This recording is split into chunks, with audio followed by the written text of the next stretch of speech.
Max Verstappen on a record-breaking charge, an epic Ferrari battle ending in a podium at home, and Perez is on the up. Let's get into the latest from the Italian Grand Prix. It was Max Verstappen who broke tifosi hearts to earn victory at Monza, securing his 10th consecutive win to break the long-standing record. After starting P2, Max had to work for several laps to get around the very defensive Carlos Sainz, but as Carlos began to struggle with his rear tyres and slide around a bit, Max forced a mistake as Carlos locked up into turn 1, allowing Max to make his move around Curva Grande on lap 15. From there it was simple for Max, and he extended the gap to the Ferraris and Sergio Perez behind to bring home his record-breaking win. Max is now the F1 driver with the most consecutive wins in Formula 1 history, a record that was previously held by Sebastian Vettel as he earned 9 wins on the bounce in 2013. Speaking post-race, Max said he never would have believed 10 wins in a row was possible, and that working for it around Monza made it a lot more fun. Max will be looking to further his win streak to 11 next time out in Singapore, but for now, he and the team will be celebrating.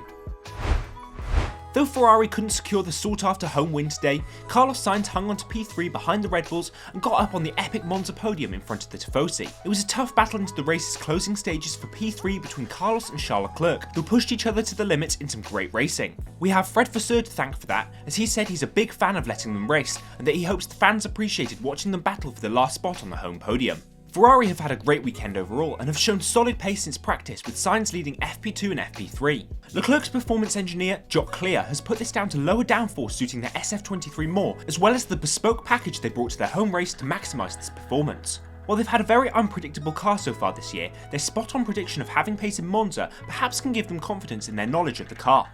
Do you think we'll see another Ferrari on the podium this year? It was a better weekend for Sergio Perez as he appears to have turned over a new leaf after struggling from Monaco onwards. He battled with the two Ferraris for several laps and once eventually passed them and into P2, still couldn't fully pull away from them as the race entered its closing stages. Perez felt that P2 was the maximum he could have achieved today, as it was a lot harder than they really thought to overtake. The DRS is always less powerful in Monza, and perhaps they were less able to use Red Bull's uniquely strong DRS effect today. Checo will be hoping that he can carry this momentum into Singapore, a race he won last year, and prove to the paddock that he's worthy of the second Red Bull seat for next year as contract chatter continues.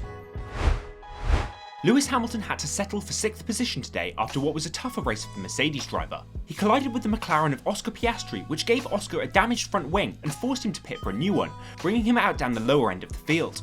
Lewis received a 5-second penalty for this, but after building a gap during the race, didn't lose any positions once it had been applied. After the race, Lewis apologised to Oscar for this and said he had misjudged the gap he had with Piastri, claiming the incident as totally his fault. It wasn't a much better day for George Russell on the penalty side, as he received his own 5-second penalty for gaining an advantage off track over Esteban Ocon at the first chicane. But despite these incidents, Mercedes leave Monza with a double points finish and still on the high from securing their current driver lineup until the end of 2025. Liam Lawson continued his impressive performances in the AlphaTauri as he continues covering for Daniel Ricciardo and entered today's Grand Prix in P11, just outside the points on only his first full race weekend and second Grand Prix. Liam was forced into taking a second pit stop as he suffered with high degradation, and this took away his chances of a points finish that had looked likely.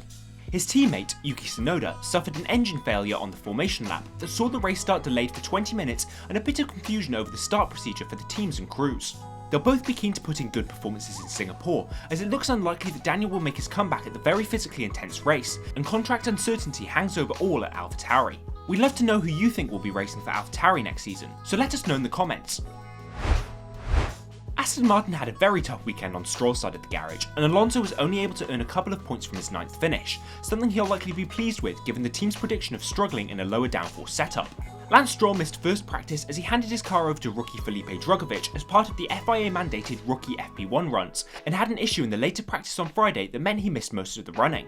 As a result, he had only qualified in P20 and felt that the race today was going to be a struggle. Lance entered the Grand Prix in 16th, but coupled with Alonso's small haul of points, Ferrari are now clear of the Silverstone-based team by 11 points in the constructor standings, something they'll be looking to change before the end of the season. You caught up with the latest in the F1 world from the Italian Grand Prix in Monza. What do you make of these stories? Let us know in the comments, like this video if you enjoyed it, and of course, subscribe to Apex for the latest in the F1 world.